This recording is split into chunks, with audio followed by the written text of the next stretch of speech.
1994 году французская полиция нашла под Парижем оборудованный кинотеатр. Экран, кресло, бар, работающая телефонная линия – все функционировало. Никто не знал, кто это построил и сколько времени это существовало. Через 72 часа они вернулись с техниками. Зал был пуст. Оборудование исчезло. На стене остался только знак «Не пытайтесь найти нас». Что если под городом, который вы считаете знакомым, живет другой? Без карт, без законов, без света. Сегодня 7 уровней парижского подземелья. От туристического маршрута до того, куда официальные экспедиции не спускались никогда. Каждый уровень глубже и страшнее. Если вам интересны места, о которых не пишут в путеводителях, подпишитесь, чтобы не пропустить следующее. Поехали! На 7-м месте нашего списка то, что Париж показывает добровольно. Официальные катакомбы. 2 километра освещенных коридоров, 6 миллионов черепов, аккуратно сложенных вдоль стен, билет за 20 евро и очередь на 3 часа. Идеальный аттракцион. Управляемый ужас в рамках дозволенного. Там пахнет известняком и влагой. Температура плюс 14 градусов круглый год. Черепа подсвечены так, чтобы было жутковато, но не по-настоящему. Это Париж смерти для тех, кто хочет вернуться к ужину. Но это меньше 1% реальной сети. 300 километров тоннелей. Глубина до 30 метров. Строилась с 12 века. Сначала как каменоломни, потом как хранилище для костей из переполненных городских кладбищ. Когда в 17 веке кладбище невинных начало буквально разлагаться в центре города и заражать колодцы, кости перенесли вниз. 6 миллионов человек. За 20 лет. Париж буквально стоит на собственных мертвецах и гордится только теми, которых успел причесать. Но официальный маршрут – это витрина. Настоящий город начинается там, где заканчивается освещение. И там уже давно живут другие люди. Позиция 6. Катафилы. Нелегальное сообщество исследователей, которое существует с 70-х годов 20 века и которое государство официально штрафует на 60 евро за вход. 60 евро. За проникновение в параллельный город под столицей. С одной стороны, романтика. Братство, свобода, собственная культура. Катафилы дали тоннелям свои названия улиц, расписали стены фресками, устроили библиотеки, алтари, обеденные залы. По оценкам, сегодня в сети активно от 3 до 6 тысяч человек, но карт, которым можно доверять, не существует. В 2004 году исследователь по имени Лоран Беккер спустился в стандартную точку входа и пропал на 72 часа. Когда его нашли, он находился в 3 километрах от места входа. Без воды, без ориентиров, живой, но едва. Он шел по тоннелю, который по всем известным схемам должен был вести назад. Он не вел никуда. Город под городом существует не потому, что его кто-то спроектировал, а потому что его никто не смог уничтожить. Мы уходим от людей, которые спускаются добровольно. Следующий уровень про то, что государство пыталось контролировать и не смогло. Место 5. 1994 год. Тот самый кинотеатр. Французская бригада по борьбе с незаконным проникновением в катакомбы, она называется «Селюль антикарьерист» и существует официально с 1980 года, обнаружила под 14-м округом полноценное помещение. Экран, ряды кресел, бар, работающий телефон, записи фильмов в жанре нуар и триллер. Все подключено, все функционирует. Полиция оцепила входы и вернулась через 72 часа с техниками. Зал был абсолютно пуст. Кабели срезаны, оборудование вывезено. Осталась только записка «Не пытайтесь найти нас». Официального объяснения нет до сих пор.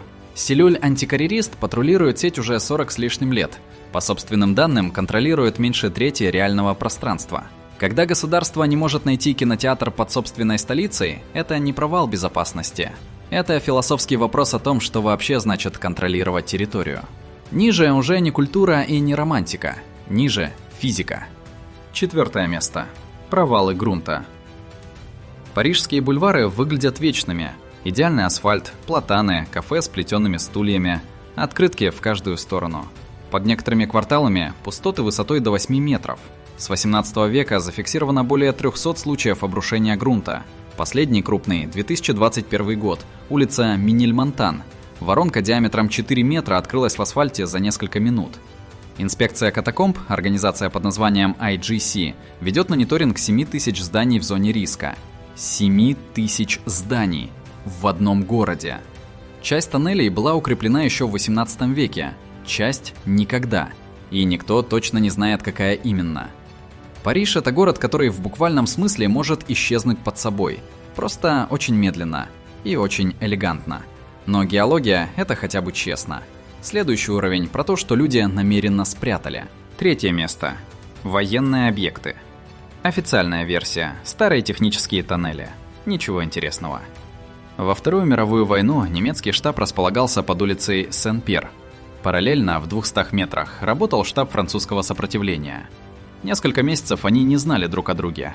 Разделяла их меньше, чем длина городского квартала.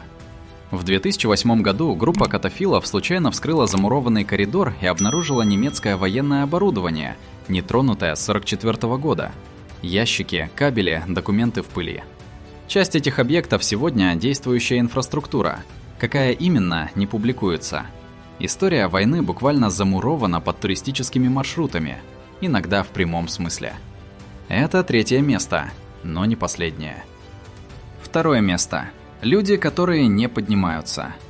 Романтизированный образ. Художники, философы, свободные духом люди, которые выбрали подземелье как манифест. Реальность немного другая.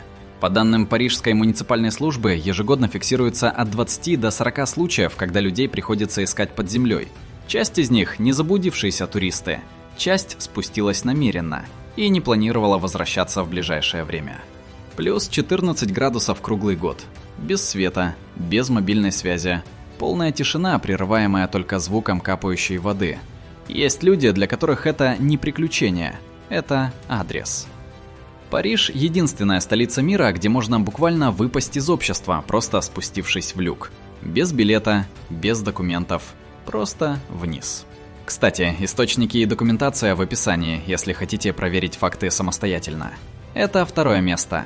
Первое про то, чего официально не существует. Наше первое место.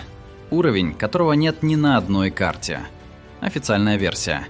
Ниже 30 метров только известняк, сплошной, никаких полостей, никаких пространств. Геологи IGC подтверждают существование природных полостей на глубине от 50 до 70 метров.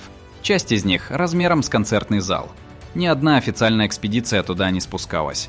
Почему? Официального ответа нет.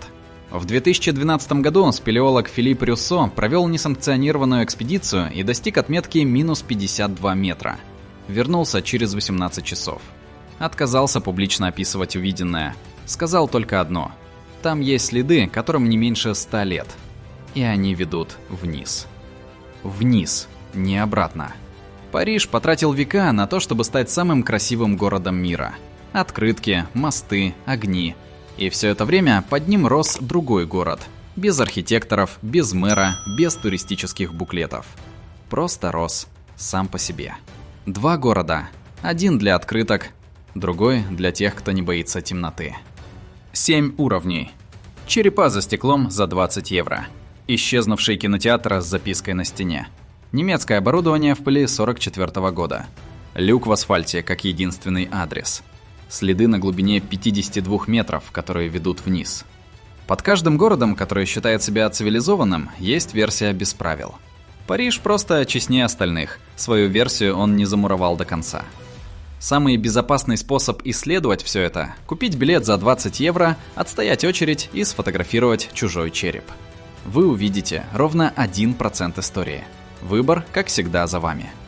Если бы у вас был официальный пропуск, на какой уровень вы бы спустились? Напишите в комментариях. До следующего раза.